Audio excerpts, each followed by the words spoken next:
Hi, and welcome to another episode of Hot Takes with me, the Silver Fox. And there is something going on in Scotland that is utterly shameful. In an earlier video today, I suggested that the SNP are encouraging hatred of Tories as its leadership wants to encourage hatred in general. It wants to stoke division. It wants to get people able to hate. And if he picks on Tories now and builds that ability to hate Tories and see Tories as subhuman, as less than human, he can be swept to power on a policy of hatred. And then he can achieve his true ends, which is the hatred and eradication of the Jews in Scotland. Now, it's a big claim I'm making, and I did make it earlier knowing it was a big claim. But one can see time and time again how pro-Palestinian marches are policed very hands off. They're allowed to make very inflammatory claims. They're allowed to say and do things that would be a hate crime in 2 weeks' time. And the police are lacking the balls to go in and stop these things. They're standing, as I say, very hands off.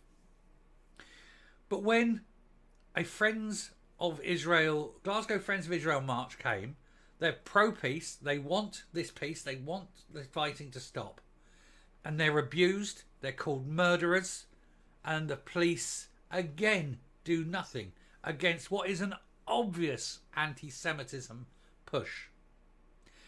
It is the new Nuremberg, and it is occurring in Glasgow, in Edinburgh, in Dundee, all across Scotland.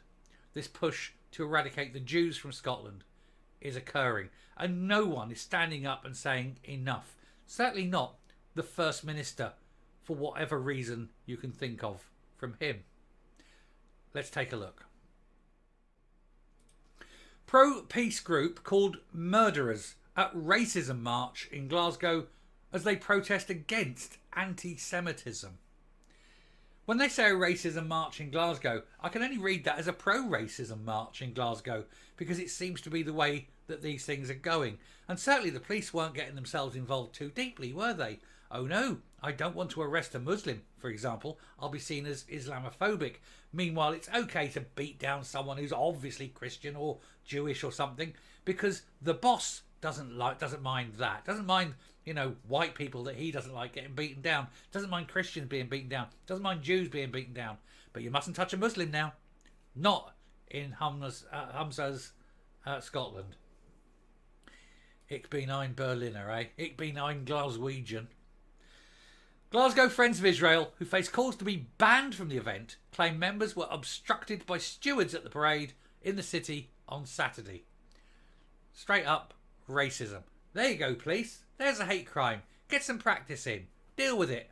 Oh no, wait. Your balls are still back at the police station, aren't they? You've taken them out before you've gone on patrol. It's the only explanation. Members of a Glasgow pro-peace group have claimed they were obstructed when they tried to take part in an anti-racism event in the city on Saturday. And I did this as a little flash video on Saturday morning. The irony that an anti-racism march didn't want Jews. Couldn't make it up, really, could you? Glasgow Friends of Israel also alleged they were called murderers and scumbags by participants in the Stand Up to Racism event. I couldn't make this up. Let's stand up to racism, but no Jews! Honestly, it's the old gag. There's two things I can't stand. Racism and the French. We previously told how pro-Palestinian groups have tried to get GFOI banned from the event, claiming they would fly the Israeli flag. And so what? You're flying the Palestinian flag. Screw you. Group chair Sammy Stein told the, no relation to Jock I presume, told the Scottish Express they were never planning on waving an Israeli flag. Do you know what? I'm very tempted to go up there and start waving a German flag because, it's going to become the national flag of Scotland soon, is it? And when I say the German flag, I don't mean the black, red and gold. I mean the old German flag. The red, black and white one with the round thing and the little cross thing, because that's the flag that may as well fly above Holyrood right now. Footage from the event shows dozens of Palestinian flags being flown, members of the GFOI holding up a placard calling Hamas racist terrorists and anti-Semitism is racism. Mr. Sign said while organisers had stood firm against banning them from taking part, they'd been subjected to constant obstruction, pushing, shoving and blocking by the stewards. He said the group was advised it was not welcome and cannot be part of the march, despite the fact that they were demonstrating against racism in general and anti-Semitism in particular. So you've got this craziness, haven't you? Oh, we're going to have a march for anti-Semitism. Oh, excellent. Can I come? Are you Jewish? Yes. No, you can't come. Why? We don't want Jews at the anti-Semitism march. Mr. Sign added, we were instructed by the stewards to walk behind the last line of stewards to give the impression that we were logically not part of the march, but we refused. And as the march progressed, we attempted to walk in the body of the march, although nearer the back than the front. This led to multiple incidents of stewards trying to place themselves in front of us and slow us down. I said to one steward that he was deliberately obstructing me, and he answered that he is a steward and he's entitled to do that. In addition, the language they used against us was quite offensive. We were called murderers, scumbags and filth by stewards. You should have recorded it on your phones and then prosecuted. It's a crime. Before even the hate crime comes in, this is a crime. Video footage from the event shows GFI members arguing with stewards and other participants in the march. They also join in chants calling for freedom for Palestine, although making clear they believe in a two-state solution. Chants from the river to the sea, Palestine will be free, can be heard throughout. That is a chant that is calling for genocide. Anyone who sings that needs to be arrested and prosecuted for terrorism. The 4 GFOI members involved managed to reach the end of the parade, which was to the Home Office in Brand Street. The march was scheduled to leave from the BBC building at 11 a.m. on Saturday. An overview of the event states it was to protest against dangerous rhetoric. Bit ironic. Deaths in the Channel. Well, if they keep wanting to kill themselves, let's help them. Rwanda, it's a fine country, and let's send all the immigrants there because Rwanda's great for them. It gives them a chance to build a new life. A rise of Islamophobia, caused by all the things that Muslims are doing. Attacks on civil liberties and the right to protest by the people who don't want people to protest. And it adds that advances in the far right, there is no far right, there's only centrist and centrist right. Anyone further to the right than they are is seen as extremist right. And yet they are ultimately the extremists.